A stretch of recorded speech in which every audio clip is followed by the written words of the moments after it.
that you are here. Especially happy that Jimmy Maliseni and Mable Sijali are here for tonight to give us an update on the situation of the Zambian upcoming elections. And I'm very happy that I do not have to moderate and interview you, but that I have found somebody who will join me here. It's Janina Traber. She has studied African studies and worked for a German-based magazine, Afrika Süd, for quite some years, and did some podcasts also on Southern African issues. And I'm very happy that she will lead us through the afternoon. I think we have roughly an hour. If it's a bit more, it's okay, but I don't want to keep people from having their dinner. So let's start with any further ado. I'll hand over to Janine, and thank you for being here with us. Right. Thank you, Simone, for your lovely introduction and for handing over the word to me. Let me welcome everybody. Thank you all again from my side for joining us tonight. It's a big pleasure for me to be able to do the moderation tonight. And I want to introduce to you the speakers that we are happy to have been able to invite. Let me start with Jimmy Maliseni and tell you a little bit about who he is and what he's doing. So he is an executive director of the Alliance for Community Action, shortly ACA, which is a Zambian civil society organization that promotes transparency, accountability, and citizen participation in public affairs. So he's got over a decade of experience in governance, social accountability, and public policy advocacy, and also an academic background in journalism and law. So I think he will be able to give us some very interesting insights and perspectives on our tonight's topics. On the other hand, I'm super happy to also welcome Deaconess Mable Sijali. Welcome also to you. Thank you for joining us. She is currently serving as the Community Development and Social Justice Secretary for the United Church of Zambia, and she oversees and coordinates a diverse portfolio of social justice initiatives. I've seen on the website a lot of things having to do about female empowerment, for example, and also working with children and supporting them. And in addition, by profession, she's a dedicated social worker with over 19 years of specialized experience in gender equity, community development, and social advocacy. So I think with these two guests, we have a wonderful, knowledgeable plenary here tonight. And I want to start off by setting the scene a little bit and just roughly see where is Zambia heading at the moment. Simone has already opened up by saying, yes, in August, Zambia is going to have elections, as probably most of you already know. And so my first question goes to Jimmy. So as Zambia prepares for the general elections, what political choices do the voters actually have right now? And can you tell us a little bit what, from your perspective, distinguishes the main candidates and parties? Thank you very much once again for having me, Janine. And it's a pleasure, colleagues, to have this discussion with everybody on board. That's a very important question. I think that the two players, or should I say the front runners, have sort of emerged in the last 1 month or so, in terms of who the front runners insofar as the election is concerned. So we have a clear assuming office after the August election between two presidential candidates and two political constructions that they are vying on. So the first one is the incumbent president who has served for the last 5 years since 2021, Mr. Hakainde Hichilema, and his United Party for National Development, they are the incumbent, and obviously in our context, they have a couple of benefits to their advantage insofar as incumbency goes in the country, in terms of access to state resources and all of that. The second front runner is a former parliamentarian called Mr. Brian Munduvile. So he's the former immediate past parliamentarian that represented the Mporokoso constituency, which is in the northern province of Zambia. Mr. Munduvile comes originally from the movement for multi-party democracy insofar as his political career is concerned. But then he did move over to the immediate past ruling party, the Patriotic Front. And then thereafter, following the death of the sixth and former president, Mr. Edgar Lungu, he was involved in the for lack of a better term, tussle for power to take over that political party, which unfortunately has since been assimilated into various political groupings. But he has emerged through a special purpose vehicle, as they're calling it. It is called the Tonse Alliance. As an alliance, it is not a registered political entity, so they are using a party called National Party for National Unity and Reconciliation. The acronym is still a little bit hazy for many of us to get, but that is the registered entity that they are using and riding on. The interesting aspect is that Mr. Munduvile is running alongside a running mate called Mr. Makebi Zulu, who had also initially indicated that he would be running on his own.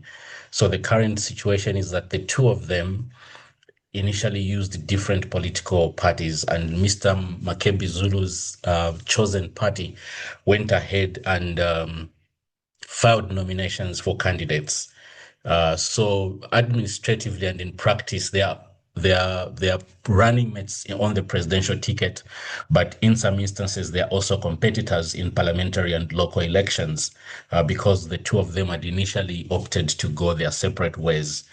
We are yet to see how that is going to pan out. In terms of the political parties, the UPND as a ruling party has managed to field candidates in all the elections, but Mr. Munduvile and Mr. Makebi Zulu more or less about 70 seats out of the 226 constituency seats available for election. They've not been able to field candidates in over 70 constituencies, and that remains to be seen to what extent and if at all it will have a bearing on how they perform at the presidential level. But basically, those are the two front runners clearly. But there are about 16 candidates overall. I think the rest are taking their chance. From our observation, at least, the two runners are the ones that I've explained in detail. Thank you. Thank you very much, Jimmy, for giving us this insight and the political scene and also the main candidates that are rallying for the upcoming election. I want to move over to Mable, and I would like to ask you to now give us a little insight as a start about, from your work with the communities, what is your impression? What are the main issues for the people at the moment? So what is it that they are talking about the most? What are their hopes and their concerns ahead of the elections? For me, as I work with communities, first of all, I want to begin by looking at the 2021 presidential elections. You realize that when we were voting, there was a lot of excitement amongst the people, and we were so optimistic that there'll be democracy and that the cost of living will be reduced in terms of how the people will fare in our countries. But if maybe I'll start about what has worked well. I think that generally the government promised free education to the people of Zambia for both primary and secondary, which they have done to some extent. And then they also promised the Constituency Development Fund to be increased, and they have increased from 1.6 to over 30 million. and then they gave the power to the people. But then we also looking at the inflation, which has also reduced by 6.8. But then by the end of the day, you would realize that the appreciation of the kwacha is not starting with what is on the ground. We are seeing, on the other hand, the kwacha appreciating, but by the end of the day, you find that the prices of commodities have still gone very high, and there's that competition. So what is happening now is that you'll see that they promised us the free education, but in our schools, you would find that the teacher ratio itself, a teacher is handling 100 students or pupils in a class, which is not very healthy for one person, and especially if we want to improve the quality of education in Zambia. And then the staple food also, we were promised that the mealie meal will reduce, but then at the moment you would find that still the prices are going down a bit, and people out there think that the appreciation of the kwacha, the reduction of the fuel, and also the reduction of the prices of mealie meal is just perhaps maybe a campaign strategy. So that's what I think myself. And there's so much noise out there. The women are crying, the youth are crying, there's so much unemployment. And I think for me, that is what the other opposition party leader is using against the government. So there's a lot of talk. And at the moment, I think for me, there are mixed feelings on the ground for the people. You never know what they're thinking about, because they've been hit so much with the high cost of living, despite some of these good things that have happened, I mentioned earlier. Thank you, Mable, for your answer. Maybe I can take that to play back the ball to Jimmy and also ask him about his perspective. Jimmy, how would you assess the first term of Hakainde Hichilema? So would you say that the promises that he made when he has gotten into office, did he deliver on them? And would you say in general that Zambia has become more democratic over the past 5 years in opposition or in comparison with the era of Lungu beforehand? Thank you again, Janine. I think the answer to that is yes and no. Yes, in the sense that there are some clear deliverables in which Mr. Hichilema has succeeded in terms of not only what he promised, but also improving the context from what it previously was. So I think he's in the view not only of my personal self, but of our organization. Our assessment is that his greatest achievement, insofar as the economy is concerned, has been the macroeconomic level, as Mable has earlier alluded to, and I'll not belabor that point a lot. I think she's ably broken it down. So on the macro level, really, Zambia has done quite well. Our currency is much more stable now. Obviously, they've touted how well we've rebuilt our foreign reserves. There's greater foreign direct investment in the country, something that the country heavily relies on. A couple of mines that had been closed have been reopened. But the challenge for him on the economic front has been to translate those macroeconomic level gains to the micro level. So the household poverty remains very high. Access to basic goods and services remains very, very difficult for the underprivileged citizens in the country. And so the frustration still keeps boiling. It hasn't improved, if anything, in the current context as it was in the previous regime. And that might play into the hands of the opposition, because household poverty really has continued to affect many Zambian citizens, and that will become a very big consideration for them. The saving grace that Mr. Hichilema might enjoy is the fact that he has managed to successfully take back the country in the political context to what it previously had, by and large, during the movement for multi-party democracy rule from 1991 to 2001. to 2009. What happened then was that the political grappling stayed largely with politically active individuals. But during the Patriotic Front, innocent people were maimed. There was a lot of open violence, a lot of political actors interfering in the public service. But I think that Mr. Hichilema has managed to reduce that. And where it is happening, it is not as in your face as it was during the PF. And that is something that we are beginning to see becoming again part of the conversation. So he is selling that message to the voter. Do you want to go back to a period you were being beaten in the streets, to when people could wake up and decide to drive on the wrong side of the road without any consequences? So that message against the lawlessness that beset the country during PF is something that he might want to ride on. But the extent to which that competes against household poverty and hunger remains to be seen. That is why this election is quite interesting, because it's going to be a trade-off. Have a full belly and a swollen face from feasts, or have a clean face but an empty belly. Which one are you going to pick? Essentially, that's what the Zambian citizen is being asked to choose this moment. If you ask me, I would say it's a rock and hard place situation. Thank you.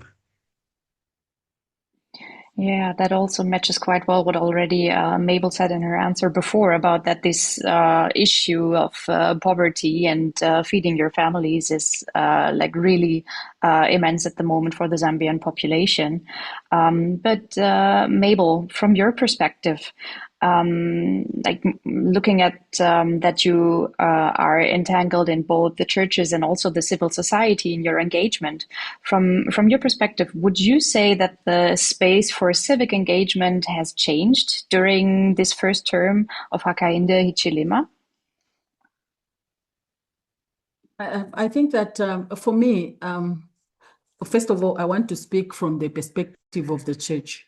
Generally, you would find that churches would, most of the times, they are more inclined in terms of preaching the gospel rather than getting into the issues of justice and advocacy, and especially in terms of raising a voice against some of the policies that are not working better for our people.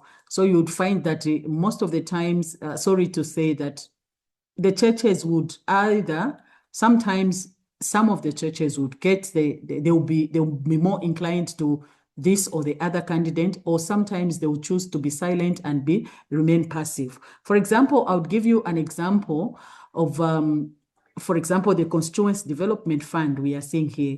I'm seeing a policy that is very good on paper, with increased resources that are decentralized in different spaces where people can benefit.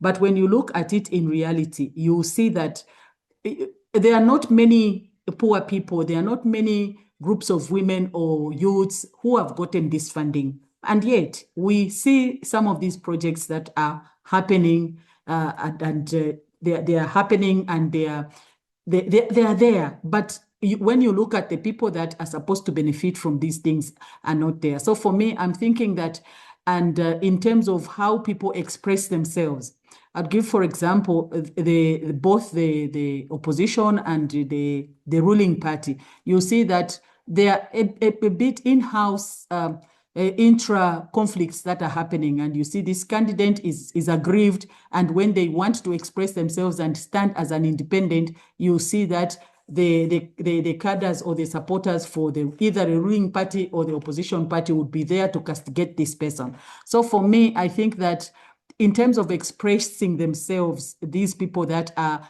participating, and in terms of the people raising awareness and also raising their voices to be heard, I think for me, the ruling party needs to work extra hard to give each and every person an equal opportunity to express themselves, because each one of by the end of the day has the right to choose what they want to do, but then they also have the right to belong to any party that they feel they belong to, and they also have the right to be heard when there are these things. So I'm not seeing much of that. There's a bit of some dominancy somehow, and for me, I think that we have policies that are very good in paper, but we do not have systems that are allowing the people to express themselves, systems that are allowing the people who are poor to access the resources and to own, and also to have those quality services that we need from the government at the moment. That's what I can say. Thank you. Well, in preparation for our conversation tonight, I was looking a little bit at the news that I could find on the internet on politics in Zambia, and I found an article that wrote about last year in December there had been a law passed that was supposed to reduce cyber criminality, but that is being interpreted as just an attempt to keep people away from posting online their true opinions, and in order to reduce the democratic potential of the civil society as well. Jimmy, do you also see the developments like the laws that have been passed, also those about, for example, enlarging the parliament, potentially to just create more seats for the president's party as a threat to the democracy in Zambia, or is the country still on a good path in that regard?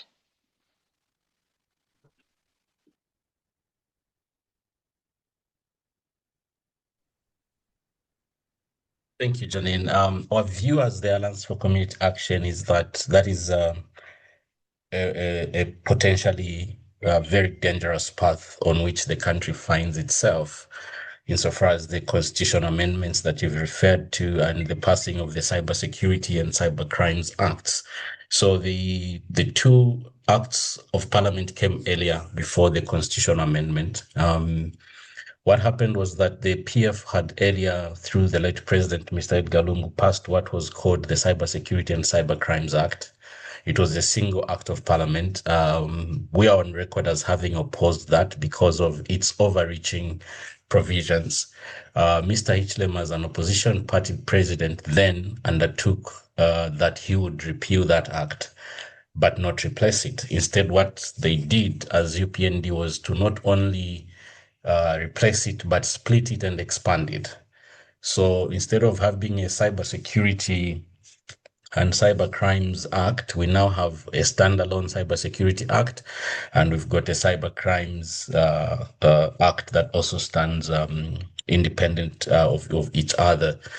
And what has happened now is within those two acts, there are quite a number of very vague provisions that are open to interpretation by the implementing officers. But we are also worried about the overreaches that are in there. For instance, they provide for inspectors to be appointed by the oversight institution, and those inspectors have overreaching powers to enter premises, to search and seize equipment with very little safeguards insofar as the judicial system is concerned. This is one topic that would require a lot of time to dissect and point to the specific sections if somebody wanted to. But overall, that is what our concerns are. But also, they have certain vague terms, and one that comes to mind is the word harass. So, for instance, they provide for online harassment without defining the word harassment. So what amounts to harassment is actually open to very broad interpretation. If I feel harassed, does it necessarily mean that I've been harassed? So there are all those issues. We made submissions to the parliamentary committees that were considering those bills, but obviously the state had its way. And what happened at some point was that our organization did organize a peaceful protest against the passing of those two acts before they went to parliament.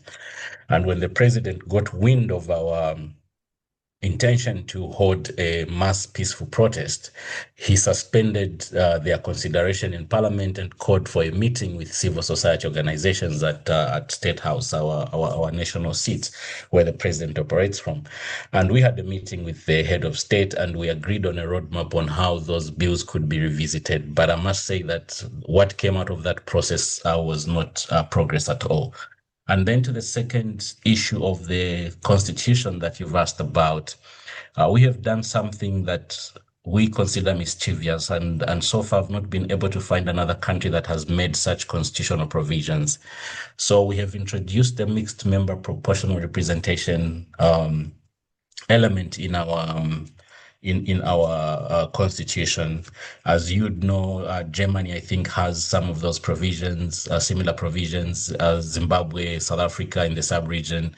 And what most countries do in constituting the proportional representation candidates for their legislatures, they use the legislature percentages, if you will. So if Green Party wins 20% of the legislature, then ordinarily they would get 20% of the proportional representation seats. That's what we've found across the world. But in our context as Zambia, we have tied the proportional representation seats both for local government and the National Assembly to the presidential election. So which means that the president by default is going to have a majority of those seats in parliament.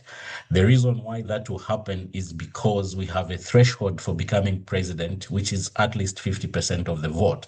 So we call that system as the 50% plus one vote. So essentially that means whoever becomes president then also dominates, or their party dominates, the proportional representation seats. And the same presidential election vote is also going to be used to calculate representatives at the local level. Essentially, agency has been taken away from people at the local level to elect their own mixed member proportional candidates at the local level in the councils. That is just one of the key issues that have come out of that constitutional review. But overall, it also has been used to hoodwink the women folk in the sense that they've claimed that it is to enhance women representation. But when you look at the 20 seats that have been provided or guaranteed for women against a parliament that has over 226 members, that is less than the 30% to which Zambia has signed up. It comes up to about 7%. So even technically, it doesn't meet the aspirations that are being used or flagged as the reason that happened. But it's a long conversation. But basically that's where we are, and we do not agree with those changes. Okay, thank you very much for those insights. Looking at the time, I might just bring in maybe one more topic or a question before I think we can already go into the potential discussion with our audience. But I do also want to mention or ask you about both of your perspectives about the international influences that we can see or that we have been seeing in the last couple of years in Zambia. Because for example, we see a strong foreign interest, of course, in the traditional economy of the country, which is the copper. And in the last couple of years, the copper price has been rising, which has also benefited some people in Zambia, at least, and most likely due to this development, but also an interest in other resources and minerals that can be found in Zambia. We can see a strong interest of countries like China, Russia, the United States, and also the European Union in finding ways to create an infrastructure like the Lobito corridor, for example. And some people praise these developments and foreign interests as a kind of beneficial system for the Zambian economy. But Mable, can you tell us a little bit about how you see those things again from the community perspective that you have access to? Does also for the people, do they see that this kind of development as an opportunity? Do they profit from these developments? Do small farmers or people with small shops actually profit from those new infrastructures that are being built through these international interests? Or do you see it rather as a problematic promise that is not really reaching people on the community level? Yes, thank you. For me, I don't think these developments really profit our people much. For example, I would take for example, in terms of what we're talking about in terms of minerals. Now, Zambia has been discovered to be rich in gold. And in different parts of the country, like in Pika, in Mumbwa, in Kinkonge mine, in Mufumbwe, in Kasempa, everywhere you go, you would find that there are minerals. And people have started the illegal minings there. And the government came in to stop the people from mining illegally. And then they said that they are going to form the cooperatives for the people to benefit the people of Zambia. These are the people that have no equipment. These are the people that have no proper education in terms of how mining is done. And you would find that these cooperatives have been formed and people have been trained, but it has taken forever. Our people have not yet even started to benefit.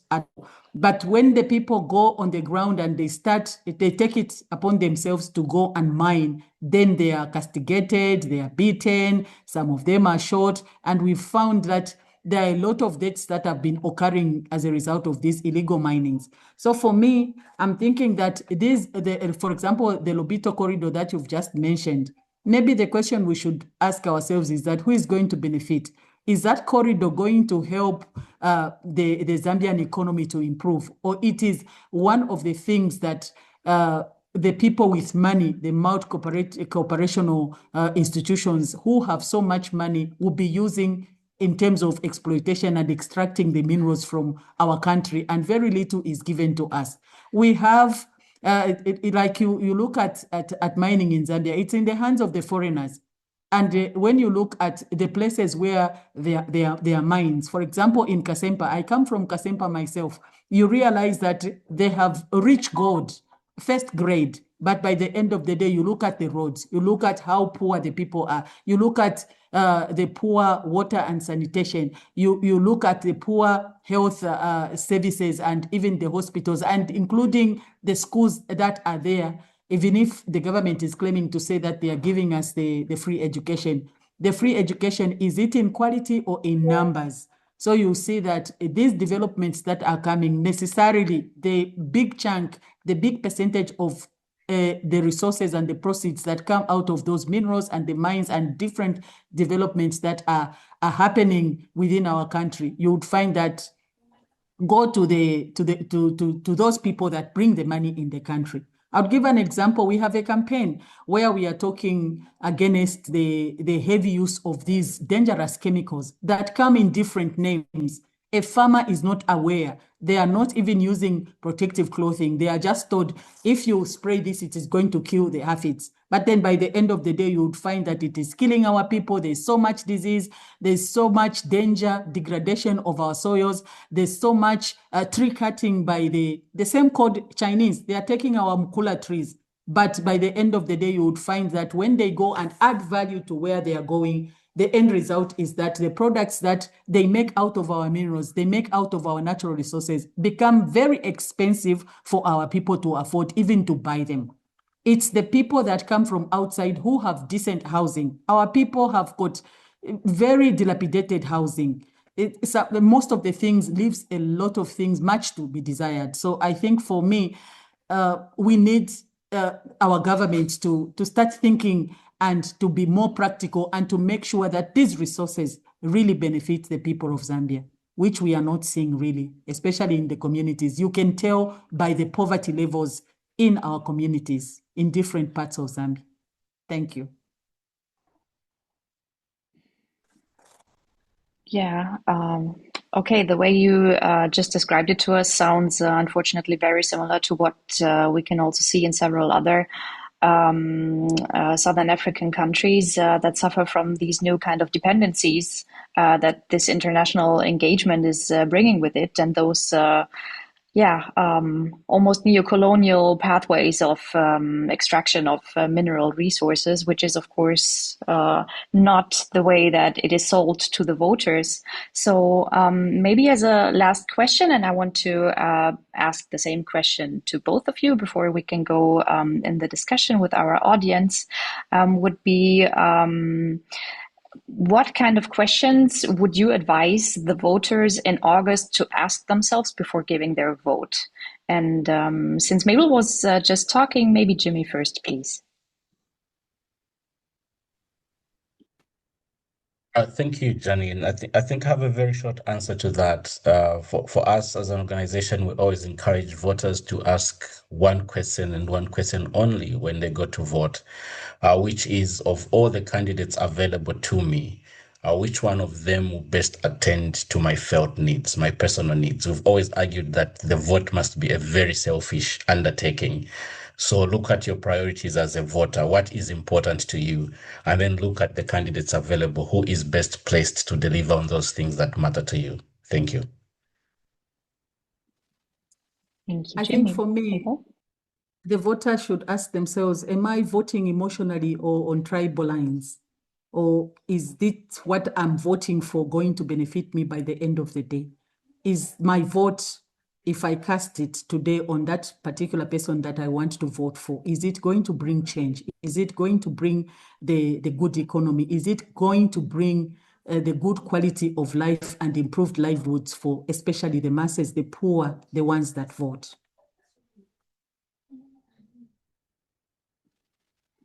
Thank you so much for your answers to both of you. So I think it's about time that we can open the floor to questions from our audience, both by raising your hand in Zoom, or you can also start typing into the chat if you have questions. Me, of course, I have like a long list of further questions that I could ask, and I'm sure that both of you would have super interesting answers too. But yeah, let's see first what people are interested in hearing more about. So we heard a lot about the political competition, we heard about the economic challenges, and also a little bit about the role of civil society and the churches. So dear audience, let us know what kind of questions you have for our two guests.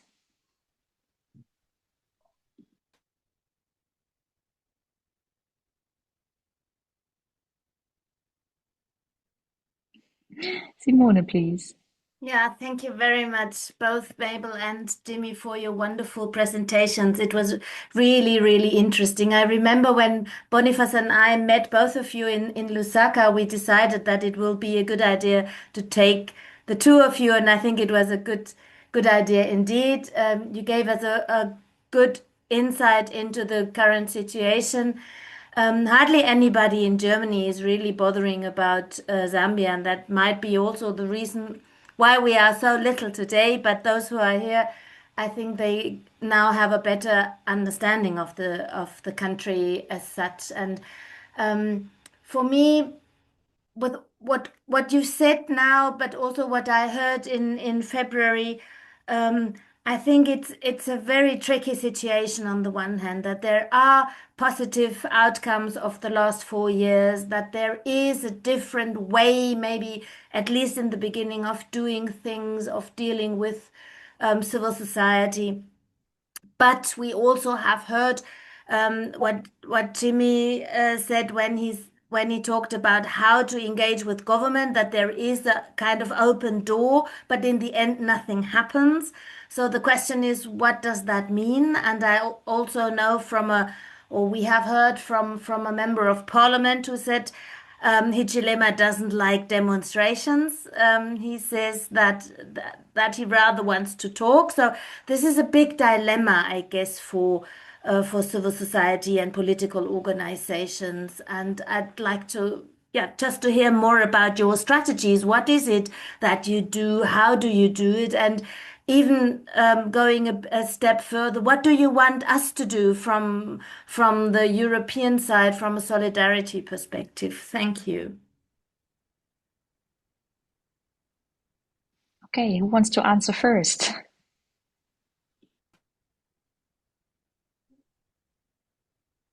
I think for me, Simeon, is that we need to come to a level, especially as civil society, where we need to keep on pushing and just make the government be accountable, because we put them into office and we expect by the end of the day for them to implement, and especially to the benefit of the poor.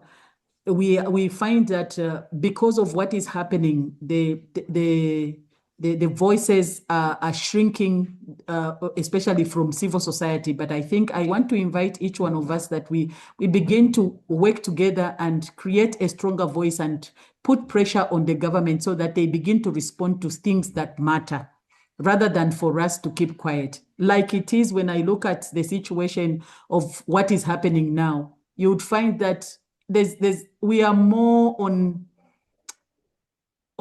a silent side, and those that would want to talk, they are intimidated. So that is where the problem is. And the other issue is that when we come together as civil society, are we all agreeing on the same thing, or we are seeing different things? So for me, I think that when we meet as civil society, it's for us to look at issues and critically analyze them objectively, following the issues that are pertaining on the ground.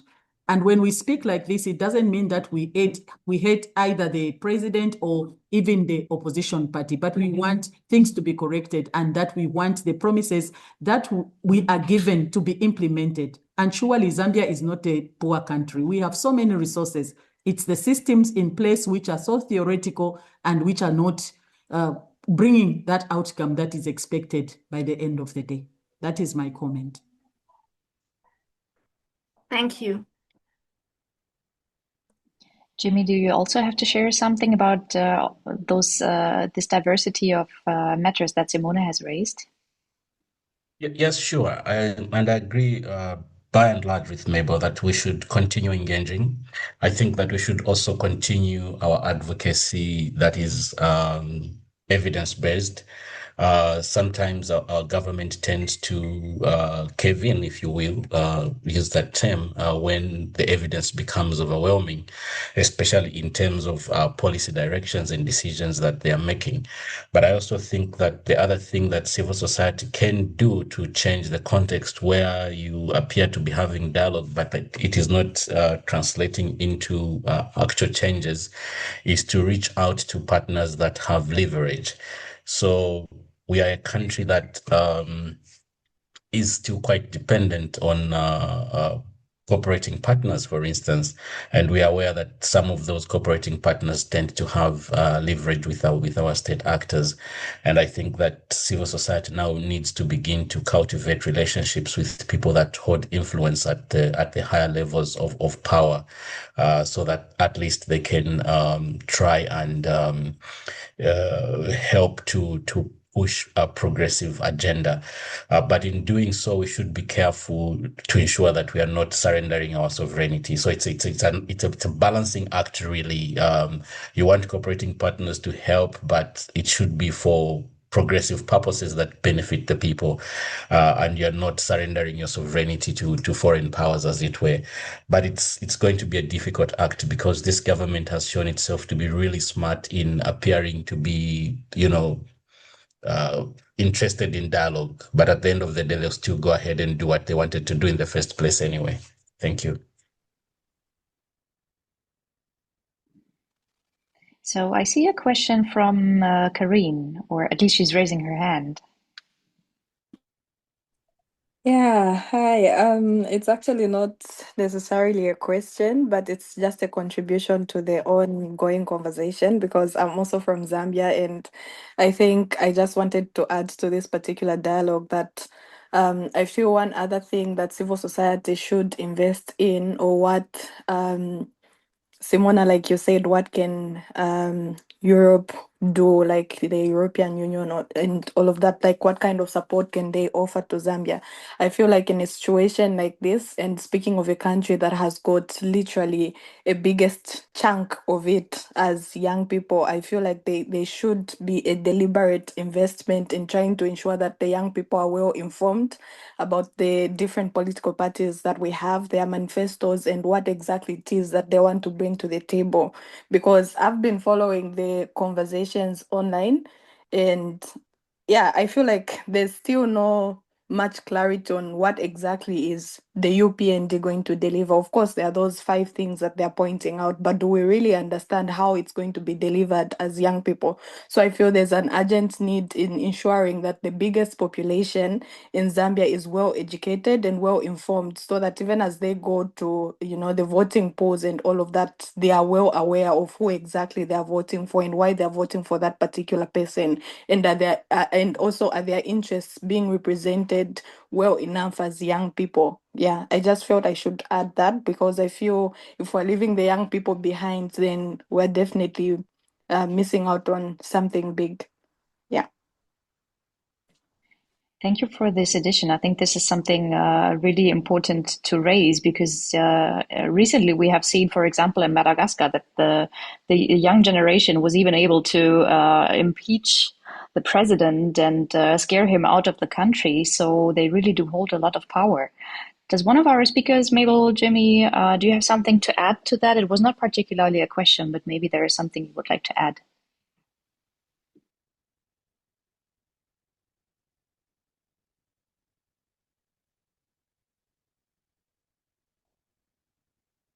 Yes, I think in terms of the manifesto and what the UPND will do for us, I think Karen has well elaborated everything, that we need a clear roadmap. We need a clear manifesto, and especially the young ones, the young people, they are the ones that put the current government in office.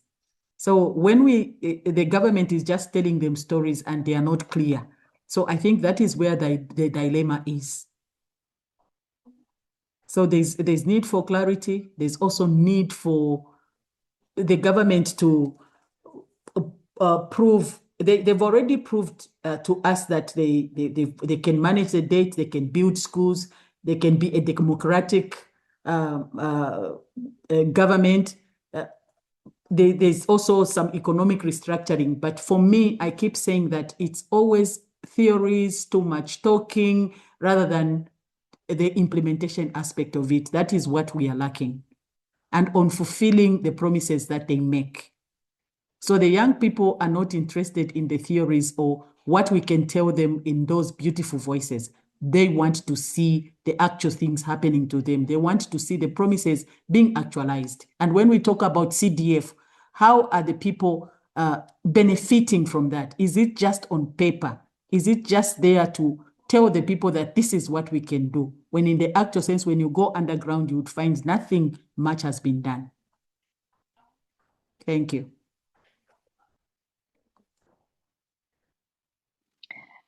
Okay, then I see a hand raised by Elliot. Yes, thank you. I'm from the organization called Elasia, who is a debt justice organization. So I'm not very, into the whole political, economical situation in Zambia, but our organization is fighting for debt justice. And I was wondering, where the power actually is. Because you said, okay, the Zambian people, especially the young ones, should vote and should vote for their own interests.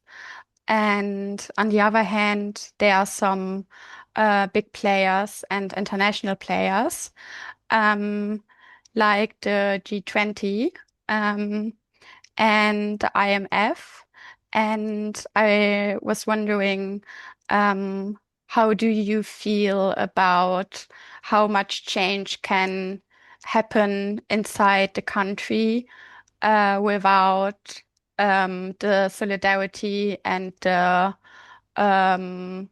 international reforms in the debt architecture that are currently limiting the space for social and ecological investments for the people on the ground, because Zambia is spending more on debt service than on education, health, and ecology. So yes, what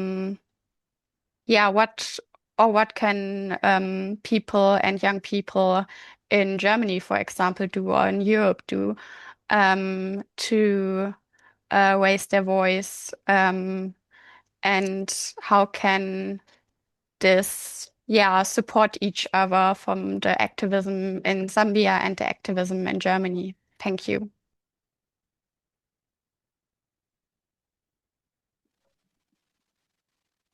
Okay. Maybe for a balance of speaker time, I'm going to ask Jimmy first if he wants to reply to this. Sure, I can go first. I love your questions, Elliot, and thank you very much.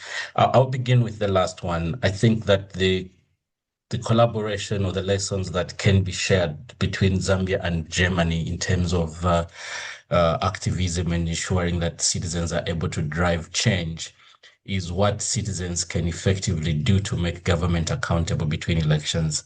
I say that because as a country, we have proven in the sub-region, there's no country that has changed more presidents than Zambia. There's no country in the sub-region that has changed ruling parties than Zambia. So we absolutely lead in the sub-region, and we're not very far, even on the continent, in terms of citizens being able to come together and decide this ruling party so far and not any further. However, our democracy tends to be very weak in between the ballot sessions. So we are good at changing governments, but we're not good at holding them accountable when they're in office. And I think that that is the next step that Zambia's democracy needs to take if it's going to benefit citizens. So I think that that is where we can learn from our European colleagues. For example, what makes the German chancellor respect the opinion of German citizens when there's no election? What makes the British Prime Minister respect his fellow Labour MPs and resign? I'm not saying the European systems are perfect, but they are more responsive compared to ours. We have to wait for an election for 5 years, So what is it that we can learn? And I think that is something that would be very interesting. In terms of who holds the power, another brilliant question. I think in Zambia, there are 3 centers of power. The first power is the presidency. When somebody is elected president in Zambia, they're a demigod. They pretty much do as they please. Parliament is pliable in their hands, the judiciary is pliable in their hands because of how we've set up our systems. The citizens, they hold the power to appoint and to disappoint in and out of government. But I think that the multilaterals like IMF, the EU, cooperating partners and them, those control our economic policy, especially in times of fiscal distress like we are right now.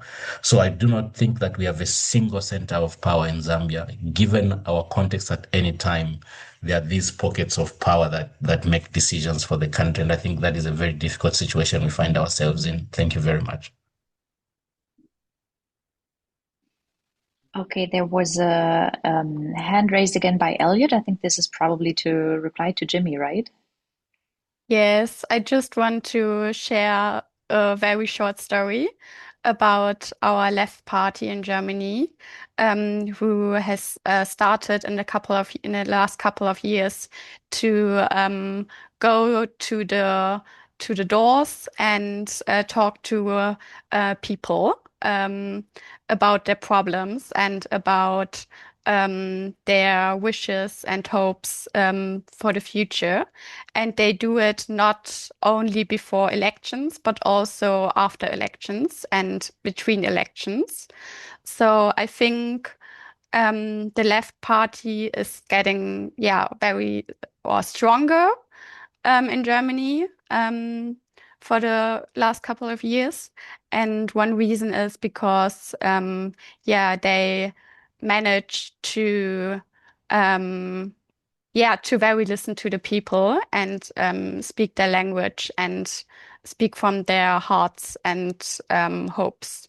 So this makes them very authentic and is a hope for many people that maybe they could change something. But on the other hand, there's a lot of right-wing parties that want to abolish every success from the last years. So it's not on a good path either, but it's one small story of success, I would say.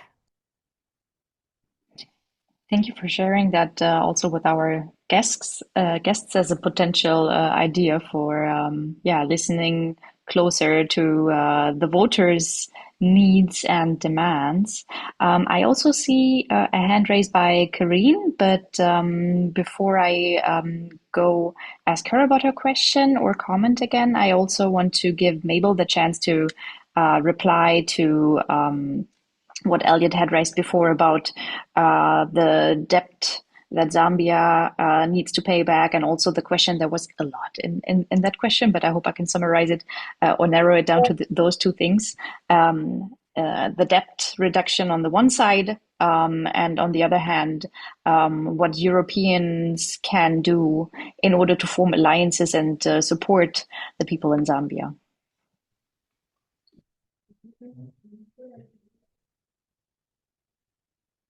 Is it me to say something? If you want to, yes, you don't have to, but of course we would love to also get your perspective. Come again on the question. I think I missed that one. I was just trying to summarize the question that Elliot had asked before, when they were pointing out that on the one hand, Zambia is currently struggling a lot with the weight of the annual debt repayments that needs to be done, and that this is a big issue, that the Zambian state household does not really actually get to invest the money that they have within their country in new projects because they have to pay so much debt yet back. And what could be done on this from perspective of the civil society potentially. And then they were also raising the questions of what is something that can be done from Europeans in order to support people in Zambia. What form of alliances would you see beneficial? I hope I summarized it properly. If not, let me know. Okay, I think she's giving a thumbs up. Okay, I think for me, I'm looking at it in this way, that the government is grappling between in terms of economic development of the country, but also the repayment of the debt. For me, I think that sometimes it's also about the huge interest that we are given as a country and even as African countries when we get the money from the IMF or World Bank or whoever gives us the money. But then it's also about the conditions that they put, which are attached to those funds. That is why I think Jimmy said that it's very difficult for us to determine who holds the power in here.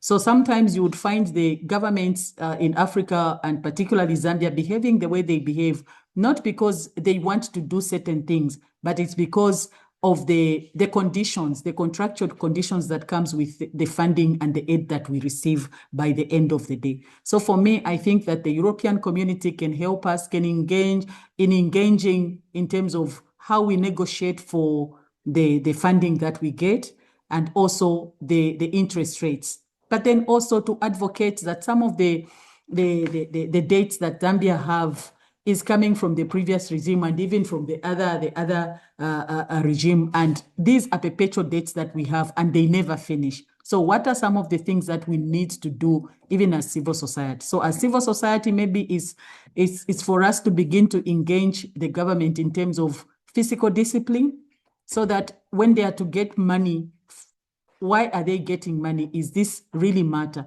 So we find that sometimes the money is gotten and what comes out of the date that has been gotten does not amount to the amount of the money that has been given to the country. So I think it's about the fiscal discipline. It's about engagement of the European community in terms of collaboration and how they can support us, but also on how we negotiate at that round table when we are getting the date. I think for me, we need to begin to learn to negotiate for good deals and even for good interest rates.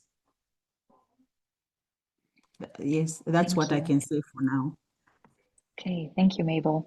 I see that we're already over time, but there were two more hands raised, and I hope that Simone will forgive me for still asking about what those two hands were about. So I saw Karine first. She already lowered her hand again, but Karine, was there something that you would like to share with us?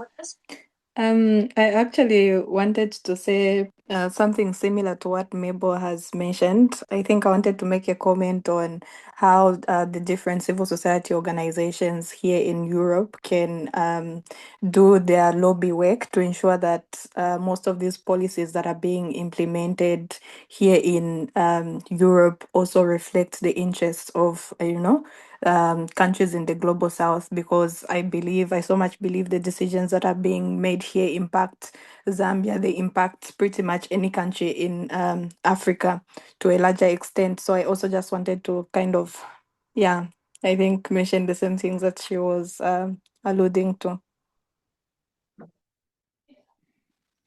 Okay, and then maybe as a last person to add a comment or a question, I saw Evelyn raise a hand. Okay, good afternoon, good evening. My name is Evelyn. I'm also from Zambia, and I work with the Council of Churches in Zambia. Yeah, so thank you so much for to the wonderful presentations and also just the insights that they've given. A very interesting conversation indeed.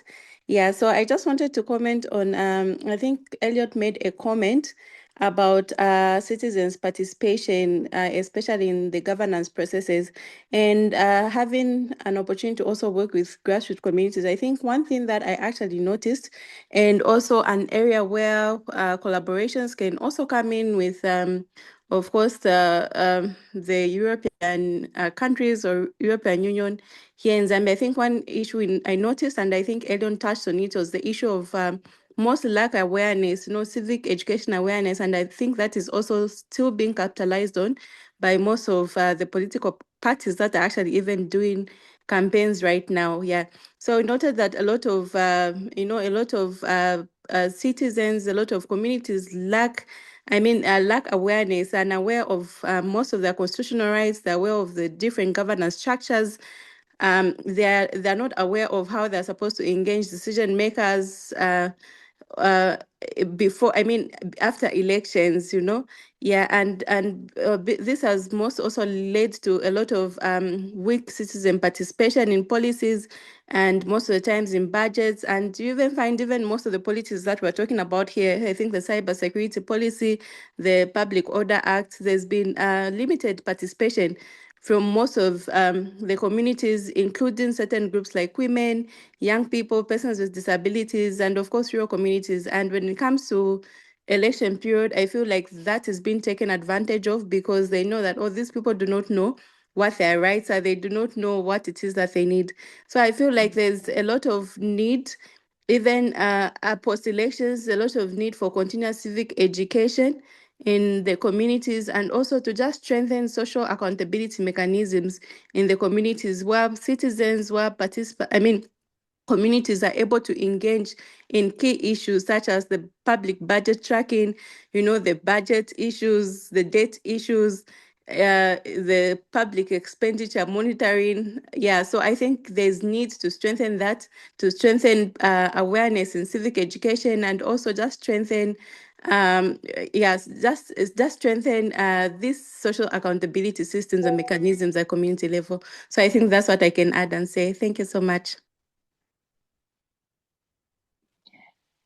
Yeah, thank you for adding this to the conversation tonight.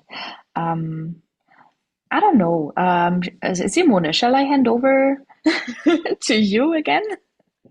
Thank you very much. Now, maybe we'll ask our guest speakers to have at least a last say, a roundup of our discussion. If I'm still interested in if there's anything you want to give us on our way, on our solidarity work we do, we try to do.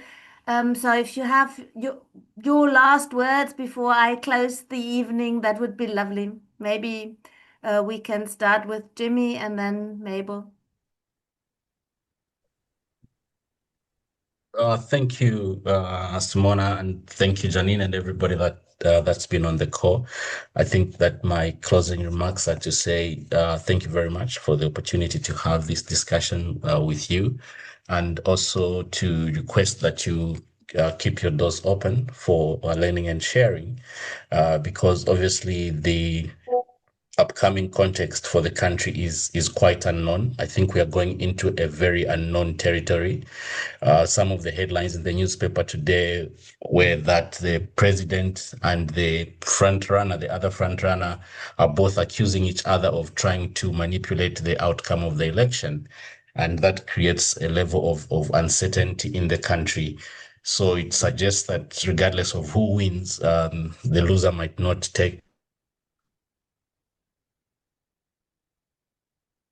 the result very well. Would require support from colleagues like yourselves in terms of how civil society then finds itself in those difficult moments, and how we position ourselves, and what we say might cost us, like it has in the past.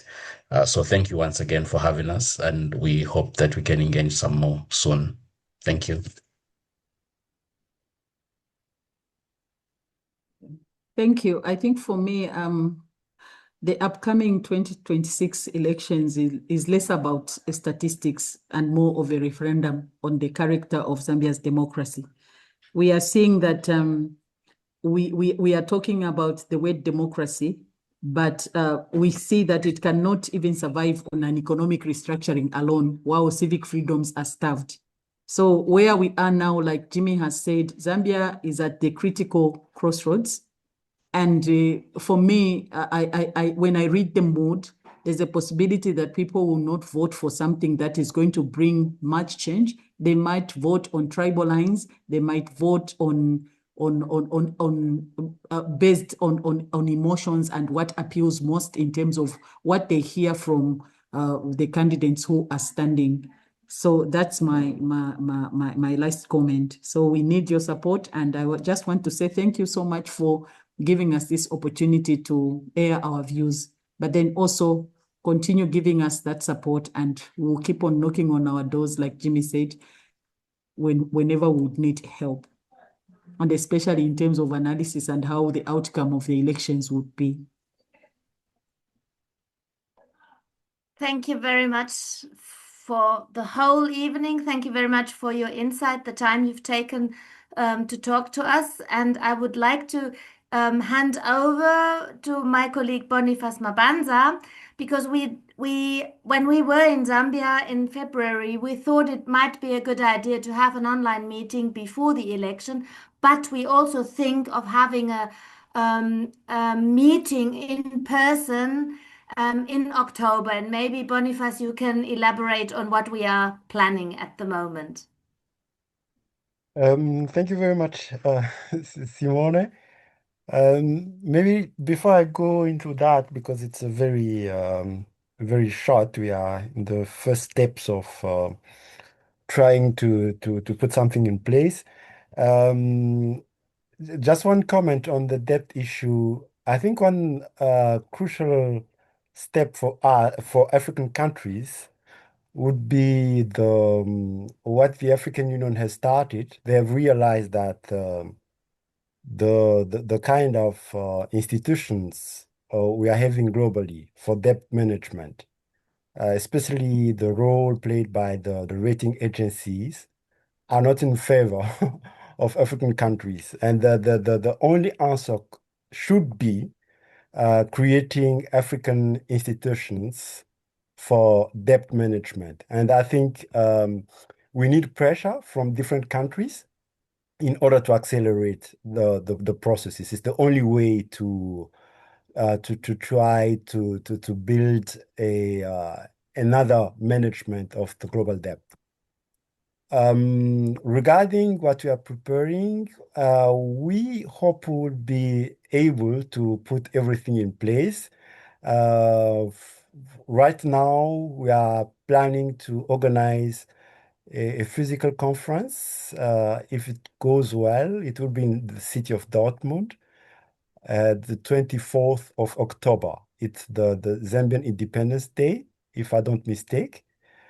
We will keep in touch. I think those who are here who are not yet in our database will be very helpful. Maybe if you can write down your email address so our colleague can put you in our mailing list so you can be informed about what we are planning. Actually, this meeting of today, or this conversation, was supposed to be the way we did it, about what is happening in the country before the elections, the upcoming elections. The one in October would be looking back to the result of the elections and what those results do mean for Zambia, but also for Africa in general, because we are living in times where the democratic elections are very difficult, because I would say internationally it's not, nobody's looking on that.